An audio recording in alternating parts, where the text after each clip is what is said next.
Squilliam Fancy Son! Squilliam Fancy Son! Squilliam Fancy Son! Squilliam Fancy Son III is Squidward's rival from high school band class. So, I just took my private yacht across my private lake to my private heliport. He's more wealthy, popular, and talented than Squidward, and he always rubs it in his face. That's right. I'm living your dreams, Squidward. Oh, just succeeding in everything you failed in. But I intend to prove that he's a fraud, using his wealth to make himself seem more popular and talented than he actually is. He goes to ridiculously extreme and expensive lengths to humiliate Squidward and show his superiority, and I'm gonna prove it.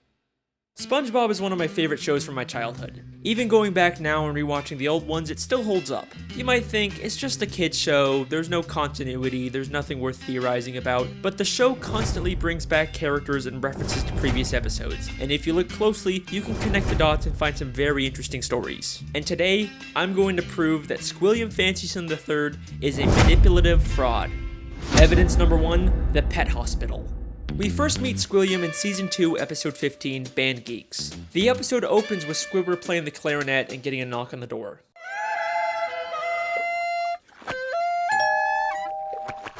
Yeah, we're with the pet hospital down the street, and I understand you have a dying animal on the premises. Immediately after, Squidward gets a call from Squilliam. Hello, you've reached the house of unrecognized talent. Please start after the...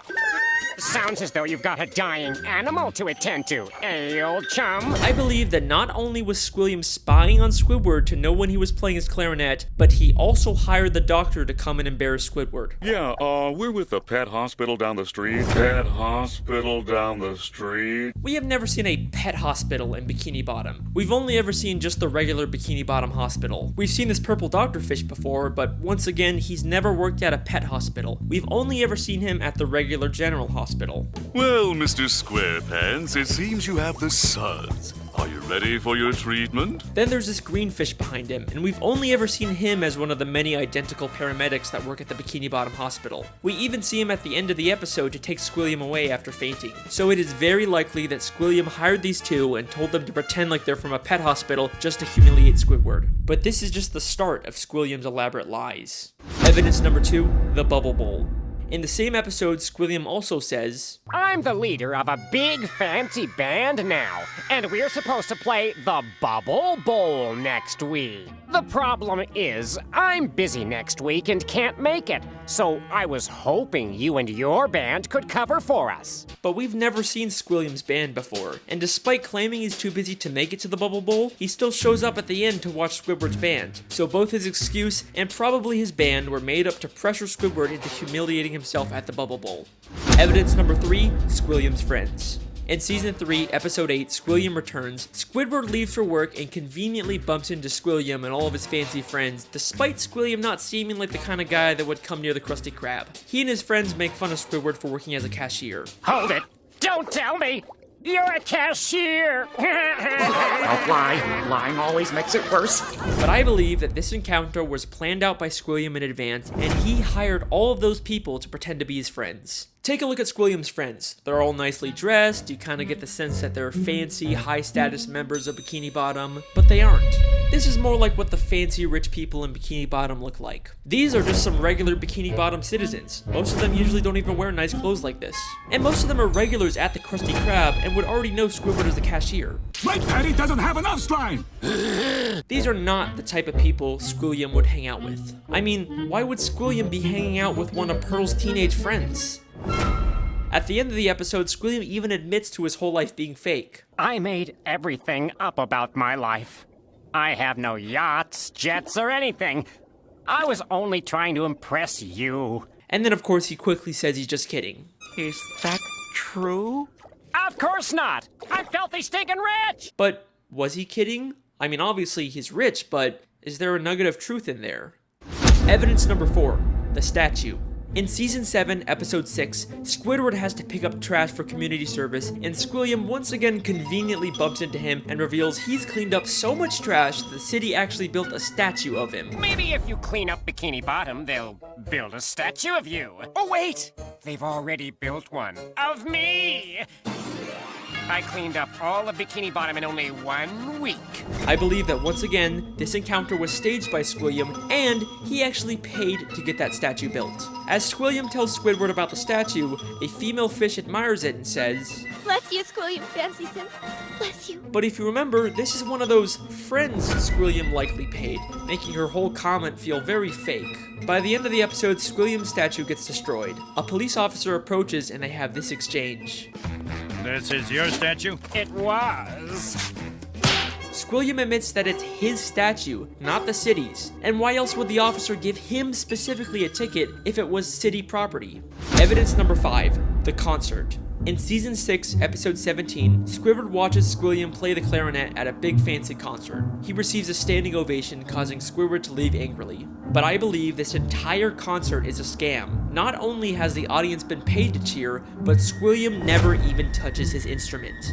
Once again, many of the audience members were part of Squilliam's quote-unquote friends, but we also never actually see Squilliam play the clarinet. The episode opens right after he's finished his performance with the audience cheering, and one member of the audience says, He's such a great musician. He doesn't even have to touch an instrument to be brilliant. maybe the real reason Squidward leaves so angrily is because the audience cheered for Squilliam even though he never even touched his clarinet. Maybe Squilliam is just as bad as Squidward at the clarinet and he's trying to hide it. Squilliam has gone to some pretty extreme lengths just to humiliate Squidward, but nothing, and I mean nothing, compares to what he does next. Evidence number 6, the music college. In the same episode, after Squidward leaves the concert, he's approached by the headmistress of the Bikini Bottom prestigious music college. Aren't you the esteemed Squilliam Fancyson III, who we all came here to see perform tonight? She mistakes him for Squilliam and offers him a position as a professor. Squidward pretends to be Squilliam and teaches a class, only for the police to burst in and arrest him, all while he's being filmed on live TV. And I believe that this is Squilliam's most elaborate and most expensive scheme to destroy Squidward both publicly and legally. This encounter where Squidward gets offered a job is already suspiciously convenient, but listen closely to their exchange. I'm Squilliam Fancyson. But didn't you just say a minute ago that your name was Squidward Q Tentacles? It is. No, I mean, no, I didn't. Well, that's a relief.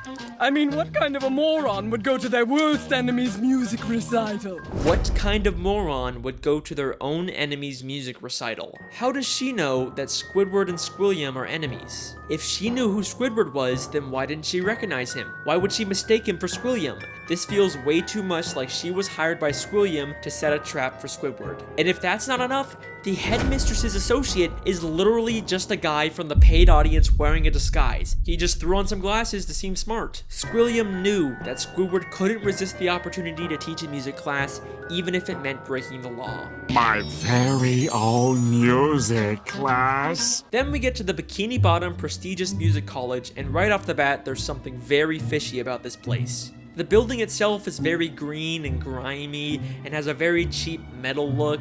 Nothing about this says prestigious except for the big sign on top, which feels like the only new thing about this building. I think there is a very good chance that Squilliam just bought some old warehouse, then stuck a sign and some paint on it to disguise it as a college. I mean, look at these other schools in Bikini Bottom. They all have a very nice structure and a paint job, but this prestigious music college looks like a dumpster. Going into the classroom, not only does it have another one of Squilliam's friends, but if this is such a prestigious college, how did SpongeBob and Patrick get in here? Would you two numbskulls mind telling me what you're doing in music class anyway?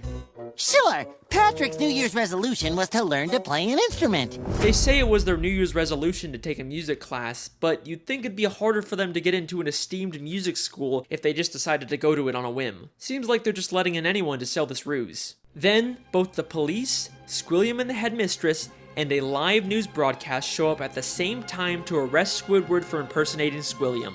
If the extremely coincidental fact that all of these people suddenly showed up at the same time isn't enough for you to believe that Squilliam set it all up, I've got something that's going to blow your mind. Squilliam literally has the police working for him. Squidward Q Tentacles, I'm placing you under arrest for impersonating a genius. If that doesn't sound like he's been paid off, I don't know what does. The lengths that Squilliam goes to humiliate Squidward are insane. He literally builds statues and entire buildings just to make Squidward feel inferior. But why? Why would anyone go so far to embarrass an old high school band classmate? What happened between them? What could have caused this extreme level of dedication? Well, unfortunately, we never really get much information on their past. I've spent hours reading through the SpongeBob Wikipedia and looking at old episodes, and there really just isn't any clues that would explain their weird relationship. I guess we can't solve everything, but either way, that's my theory. Thank you so much for listening. I really hope you guys enjoyed. I'll see you next time. Wait a second. Season 6, Episode 5, Slide Whistle Stooges. Just a normal episode where SpongeBob and Patrick annoy Squidward. Nothing really out of the ordinary. Except I have one question about this episode. Why does Squidward have Squilliam's robe? That is clearly not the purple robe he usually wears. That is Squilliam Fancyson III's robe. Why would Squidward have this? Unless they were more than just classmates. Could they have once been dating? No way. That's not possible. There's no evidence to support that. Right? Don't be intimidated, Squidward. Try to imagine him in his underwear. Oh no, he's hot! No, it can't be. I mean, what kind of a moron would go to their worst enemy's music recital? It's been right in front of us this whole time. Our sources last saw Evil harassing teenagers up at Makeout Reef. Makeout Reef. Good times, good times. Voted most likely to suck eggs in high school. Holy shit!